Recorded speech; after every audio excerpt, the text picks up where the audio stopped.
ما تنسوش تعملوا اشتراك في القناة. الحلقة الأولى والتانية من الموسم التاني من مسلسل هيترز باك اب. الحلقة الأولى من الجزء التاني بتبدأ مع ميريندا اللي بتكون لوحدها في البيت ومش عارفة تعمل أي حاجة خالص، وبتكون زعلانة ومتضايقة وبتتصل على مامتها لكن بتلاقي تليفونها مقفول، فبتقرر إنها تدور على خالها جيم وبتتفاجئ إنه في العربية بتاعته، فبتروح له وبتعرفه إن الفيديو اللي هو نشره جايب مشاهدات كتيرة قوي وبتطلب منه يرجع يشتغل معاها من تاني. خالها جيم بيوافق إنه يكون مدير أعمالها من تاني، بس بيطلب منها تعتذر له الاول عن اللي هي عملته معاه والا مش هيشتغل. ميريندا ما بتكونش عاوزه تعتذر وخالها بيهددها ان الفرصه دي لو ضاعت منها مش هتلاقيها تاني، وان كلامه هو دايما اللي بيطلع صح، وان هو الوحيد اللي يقدر يخليها مشهوره. وقدام المغريات دي كلها ميريندا بتعتذر لخالها. جيم بيشوف المشاهدات والتعليقات وبيكون فرحان قوي باللي بيشوفه من المشاهدات والتعليقات دي، وبيطير من الفرحه اكتر كمان لما بيلاقي دعوه لميريندا عشان تعمل فقره كوميديه في حفله من الحفلات، لكن ميريندا بترفض. وبيلاقي دعوه تانية من مدينه ملاهي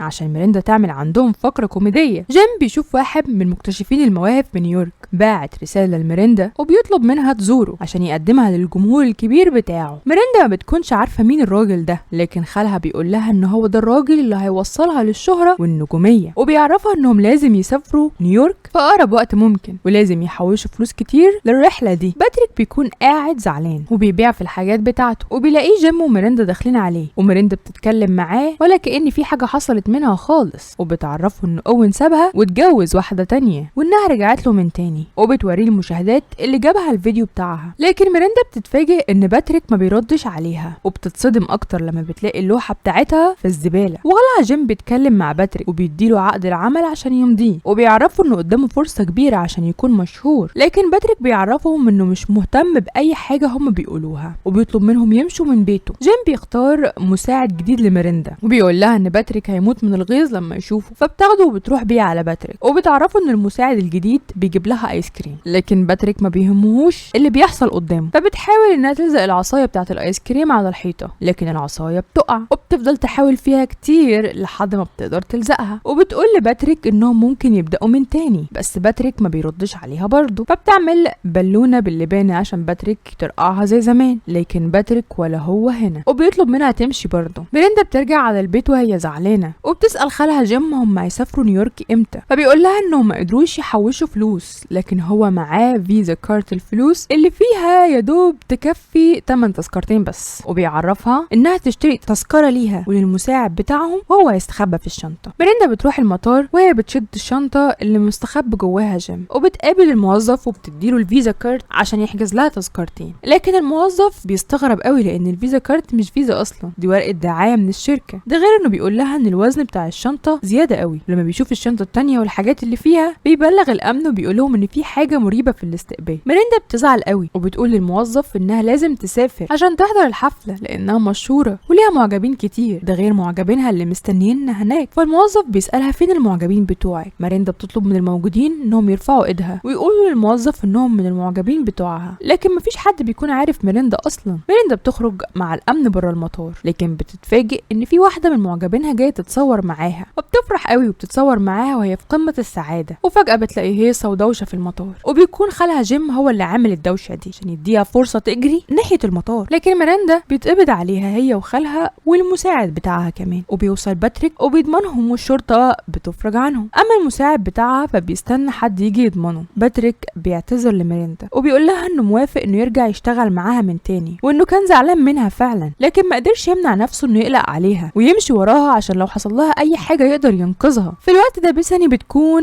في مكان التصوير، والموظف بيقول لها ان الصوره هتكون احلى لو معاها عيلتها، لكن هي بتقول له ان محدش موجود من عيلتها معاها، بس الموظف بيعرفها اهميه العيله للانسان، وانه لو في فرصه انها تقدر تصلح الامور معاهم لازم تستغلها عشان ترجع لهم. بيساني بتسمع كلامه وبتروح على ايميلي. الحلقه التانية بتبدا مع جيم وميريندا واللي بيتفرجوا على فيديو من فيديوهات ميريندا، وخالها جيم حاطط عليه شريط دعايه المطعم، لكن ميريندا ما بيعجبهاش الفكره، بس خالها بيقول لها ان دي حاجه كويسه قوي وبيشرح لها خطته الجديده عشان يخليها اسطوره، واللي بتكون من 5 خطوات برضه. واول خطوه انهم يكسبوا فلوس من الدعايه دي، وتاني خطوه انهم بالفلوس بتاعه الدعايه هيعملوا منتج عليه صوره ميريندا، والخطوه الثالثه هيبيعوا المنتج ده ويكسبوا فلوس اكتر. الفلوس اللي هيكسبوها دي هتخليهم يعملوا الخطوه الرابعه، وهي انهم هيفتحوا مصرف، وبعد ما يفتحوا المصرف هيعملوا الخطوه الخامسه والاخيره، وهي انهم ياخدوا الفلوس اللي في المصرف دي ويسافروا على نيويورك عشان تبدا ميريندا رحلتها الاسطوريه. جيم وميرندا بيروحوا على المطعم عشان ياخدوا فلوس الدعايه، لكن الراجل صاحب المطعم بيرفض يديهم اي فلوس وبيقول لهم انهم حطوا الدعايه بتاعته على الفيديو من غير ما ياخدوا اذنه، وبيطردهم من المحل بطريقه وحشه قوي. بيساني بتكون قاعده مع ايميلي في بيت عمتها مورا وبتطلب منها ترجع على البيت عشان هي مش هتكون مبسوطه هنا مع عمتها، لكن بيساني بتتفاجئ ان كيلي ابو ايميلي قاعد معاهم في البيت، فبتنصحها ترجع معاها لانها مش هترتاح مع باباها. بس ايميلي بتقول لها انها مبسوطه قوي مع باباها وانه بيعاملها معامله لطيفه قوي، ده غير انه معجب باللوحات بتاعتها على عكس اللي هي كانت بتشوفه في بيتها والدمار والفضايح اللي ميرندا وخالها جيم بيعملوها. بيساني بتتكلم مع كيلي وبتقوله انها عارفه ان اكيد في سبب ورا اهتمامه المفاجئ ببنته ايميلي، لانه بتاع مصلحته وما بيفكرش في اي حد غير نفسه، خصوصا وانه مش راضي يكمل اجراءات الطلاق بسبب الضرايب اللي هتتفرض عليه. بس كيلي بيقول لها انه اتغير وبقى انسان كويس وهي هتشوف كده بنفسها. بالليل على العشاء بيساني بتعرف